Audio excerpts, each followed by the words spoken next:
한일 관계가 꽉 막힌 지 오래다. 아베 내각이 물러나고 미국에서 대통령 선거가 종료하면서 한일 관계는 변화의 조짐을 보이기도 했다.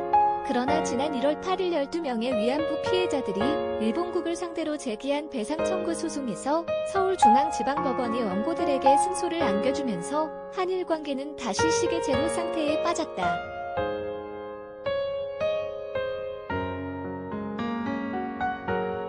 판결의 획기적 의의. 이번 판결은 국제법 발전의 역사에서 획기적인 내용을 지니는 판결이다. 식민지 지배와 전시하에 벌어진 반인도적 행위에 대해 주권 면제를 적용하지 않음으로써 피해자가 구제받을 수 있는 길을 열어놓았기 때문이다.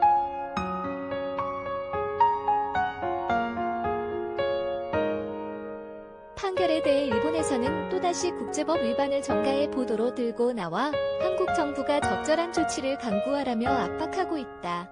국내 일부 언론에서도 이 판결을 반일 모험이라고 규정하고 변방의 논리라 폄하하는 논설을 내보내기도 했다.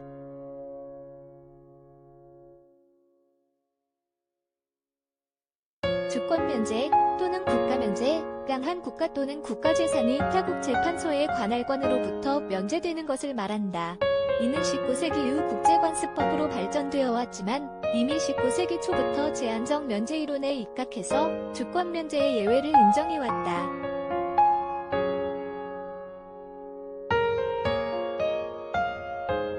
더구나 최근 들어서는 그 예외 범위가 점차 확대되고 있는 것이 현실이다. 이번 판결에서 재판부는 다른 구제 수단이 가로막힌 매우 예외적이고 극단적인 상황에서 피해자는 자국 법원에서 재판을 받을 권리가 보장되어야 하며 이 경우에 주권 면제의 예외를 인정하는 것이 바람직하다고 판시한 것이다.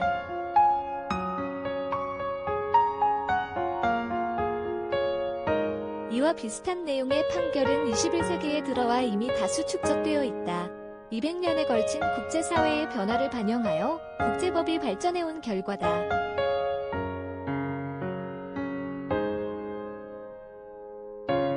(2014년) 이탈리아 헌법재판소 판결, 2017년 영국 대법원 판결, 2019년 우크라이나 재판소 판결 등이 그 예이다. 무엇보다 일본에서도 외국 등에 대한 우리나라의 민사재판권에 관한 법률을 시행하고 있고 유엔 재판권 면제 조약에 비준하는 등 제한적 주권 면제 이론을 채택하고 있다.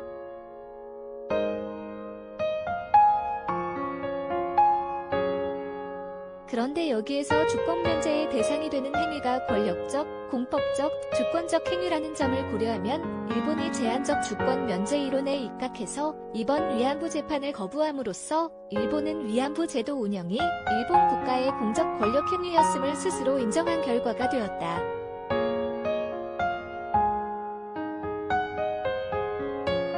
이를 드러냈다는 점에서도 이번 판결은 획기적인 것이었다. 그러나 이 판결이 획기적이라는 것은 동시에 이 판결로 우리의 대의로 해교가 지금까지 가본 적이 없는 영역에 들어서게 되었다는 것을 의미한다.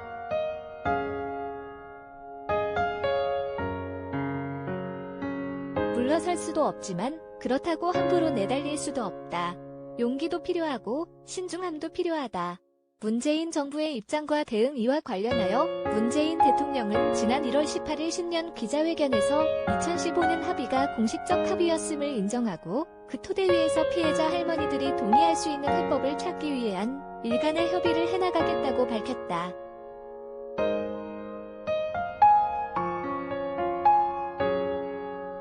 이는 판결 당일 우리 외교부가 밝힌 입장을 재확인한 것이었으며 지난 1월 22일 주일 한국 대사로 부임한 강창일 대사도 일본 나리타 공항에 도착해서 다시 입장을 밝혔다.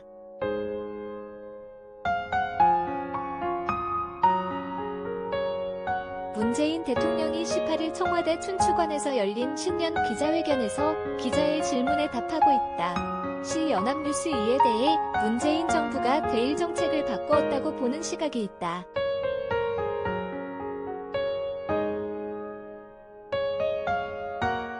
(2015년) 합의는 파기한 것 아니었느냐는 비판 또는 비난이다. 2015년 합의에 반대하며 이를 파기해줄 것을 기대했던 사람들이 문재인 정부가 이를 공식 합의로 인정한 데 대해 당혹감을 표출하는 것은 이해할 만하다.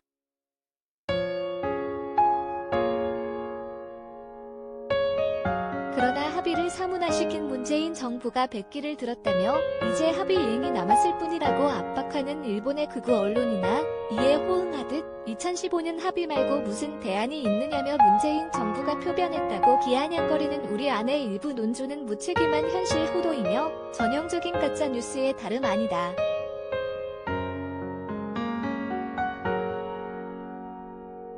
문재인 정부는 이 합의를 공식적으로 부정한 적이 없다.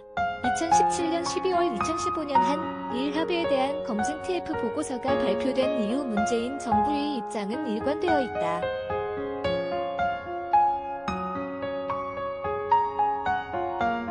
(2015년) 합의가 한일 정부 간 합의인 것은 부인할 수 없지만 피해자 중심에 접근해서 볼 때 심각한 결함이 발견되어 이 합의로 위안부 문제가 해결될 수 없다는 것이 그것이다.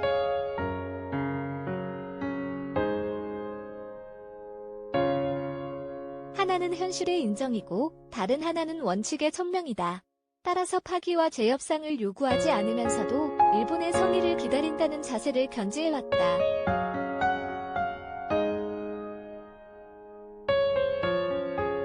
2018년 1월 신년 기자회견에서도 문재인 대통령은 상대가 있는 일이고 외교적인 문제이고 앞 정부에서 공식적인 합의를 했던 일이기 때문에 우리가 충분히 만족할 수 없다 하더라도 현실적으로 최선인 방법을 찾아내야 한다고 확인한 바 있다.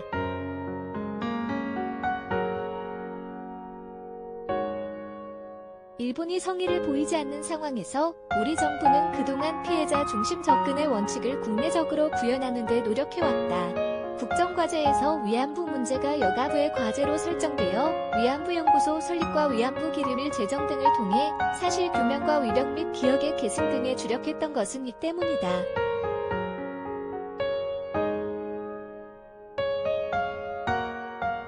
그리고 지난 1월 8일 피해자들이 법적으로 구제받을 권리가 최종적으로 확인되어 피해자 중심의 접근이라는 원칙을 국내적으로 확인하는 일은 마무리되었다고 할 수 있다.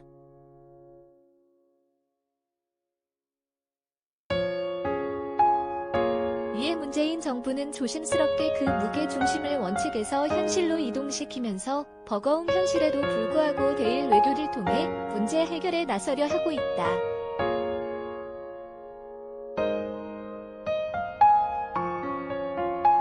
한편 2019년 헌법재판소 판결은 이러한 문재인 정부의 입장에 또 하나의 기준을 추가했다.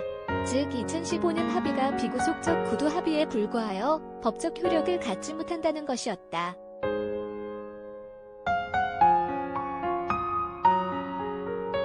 이로부터 확인되는 것은 2015년 합의는 법적 효력을 갖지 못하는 정치적 합의로서 피해자 중심의 접근이 결여된 것이라는 사실이다.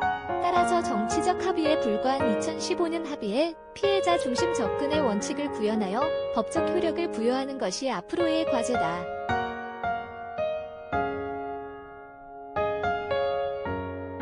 (2015년) 합의의 형식적 내용적 결함 헌법재판소가 지적했듯이 2015년 합의는 공식 문서가 존재하지 않는 양국 외교장관들에 의한 구두 합의에 불과하다.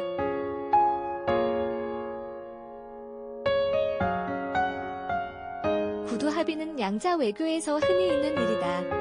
일본이 연관된 것으로는 센카쿠 열도, 중국령 야오이다오에 대한 미-일 안보조약 5조 적용 여부에 대한 양국 간의 구두 합의가 있다.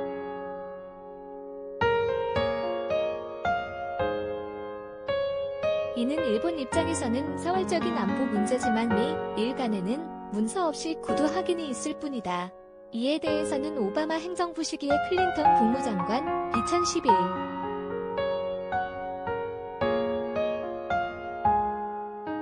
1. 오바마 대통령 2014.4 등이 그리고 트럼프 행정부 시기의 틸러슨 국무장관 2017.2 트럼프 대통령 2017.2 매티스 국방장관 2017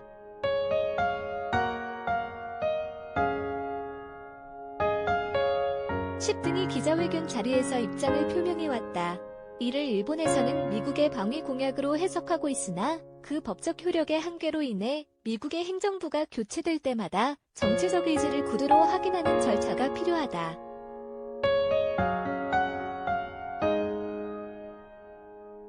최근 바이든 당선인과 스가 총리의 첫 전화회담에서도 그러한 장면이 연출되었다.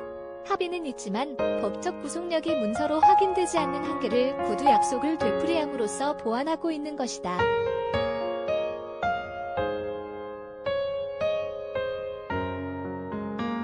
일 양쪽이 별도로 작성한 기자회견문이 있을 뿐 합의 문서가 존재하지 않는 2015년 합의도 이와 비슷한 지위를 갖는 것으로 볼 수 있다.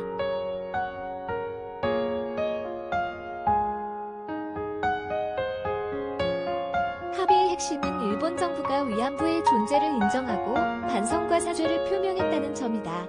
일본 정부가 2015년 합의의 준수를 한국 정부에 요구하려면 아베 정부를 계승해서 스가 정부가 2015년 합의에 입각해서 그 책임을 이행할 의지가 있음을 한국 정부와 국민에게 재차 확인할 필요가 있다.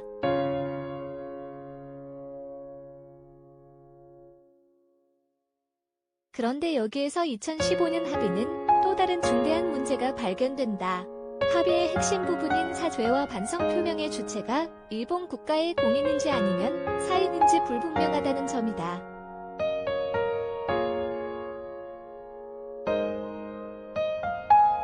그 문장은 아베 내각 총리 대신은 일본의 내각 총리 대신으로서라는 문구로 시작한다. 그런데 일본에서는 내각 총리 대신이라는 공식 직함이 사인을 가리키는 경우가 있다는 점이 문제다.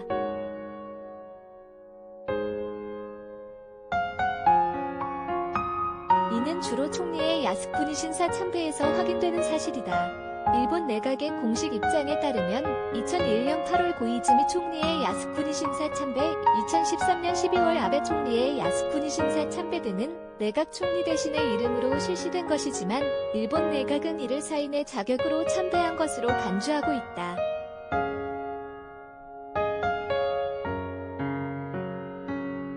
따라서 국내외적으로 문제가 없다는 것이지만 여기에서 중요한 것은 내각 총리 대신의 직함이 공인이 아닌 사인의 자격으로 사용되고 있다는 사실이다. 기자회견문에 불과한 2015년 합의가 공식 합의라는 점을 우리 정부가 상기한다면 무엇보다도 먼저 일본 정부에 대해 위의 문제들이 공인 자격으로 한 것임을 확인받아야 한다.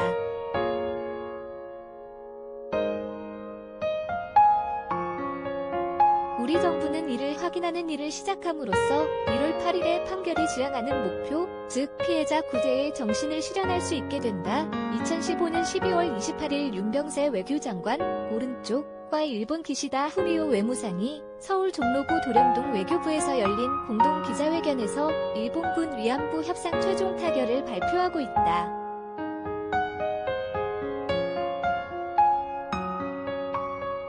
연합뉴스 판결 이후 피해자 중심의 접근 판결 이후 이용수, 이옥선 할머니 등 피해자들은 자신들이 요구하는 것은 금전적 배상이 아니라 진정한 사과, 공식적 사죄라고 거듭 밝혔다.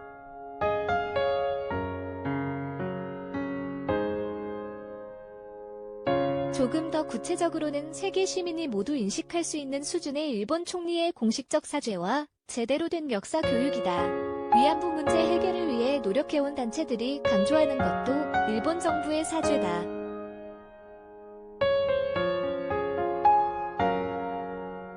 정의기억연대는 1월 20일의 성명에서 일본 정부가 판결을 수용하여 범죄 사실을 인정하고 진실을 규명하며 재발 방지를 위한 구체적인 실천이 포함된 최종적 불가역적 사죄를 할 것을 요구했다.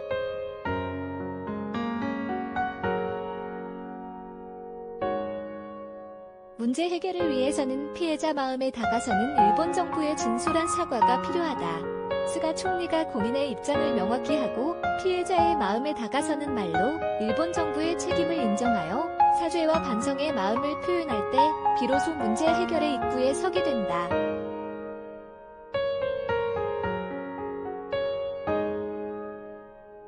문제 해결의 입구, 기본에 충실한 사죄. 그렇구나. 내가 잘못했구나. 선생님이 사과할게요. 정말 미안해요. 일본은 법치국가니까 미안하다는 말로 끝내면 경찰은 필요가 없지.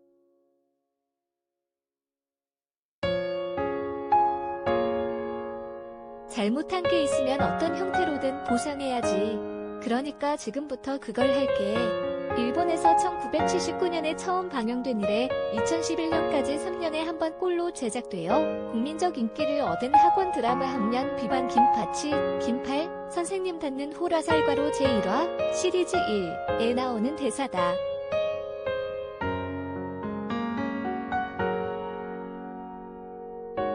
선생님에 대한 학생들의 의구심을 불식하고 이후 서로를 끈끈한 신뢰로 이어주게 되는 이 장면은 진실한 사죄의 전형을 보여준다. 그것은 사실의 진솔한 인정, 반성과 사죄의 직접적인 표현, 원상복구를 위한 법적 구제의 약속, 즉각적인 행동 등으로 구성된다.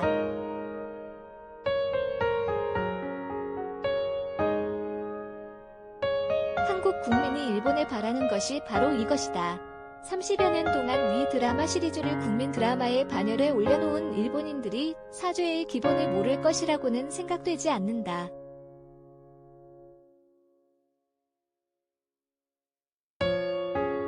(1월 8일의) 판결 이후 문제는 오히려 명확해졌다. 우리는 일본 정부의 기본에 충실한 사죄를 요구한다. 그리고 우리 정부에는 일본 측의 성의를 견인하는 진정성 있는 외교를 주문한다.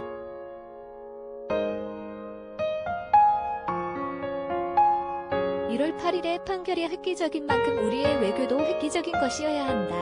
청와대를 중심으로 국무총리실과 외교부, 여가부의 고위 관계자들, 위안부 문제 해결을 위해 동력과 이론을 제공해온 관련 활동가, 연구자, 변호사들이 모두 피해자 할머니들의 의견을 존중하는 가운데 서로의 입장을 조율하고 치밀한 전략을 세워 일본의 성의를 견인하는 종합예술급 대일 외교를 펼쳐줄 것을 기대한다.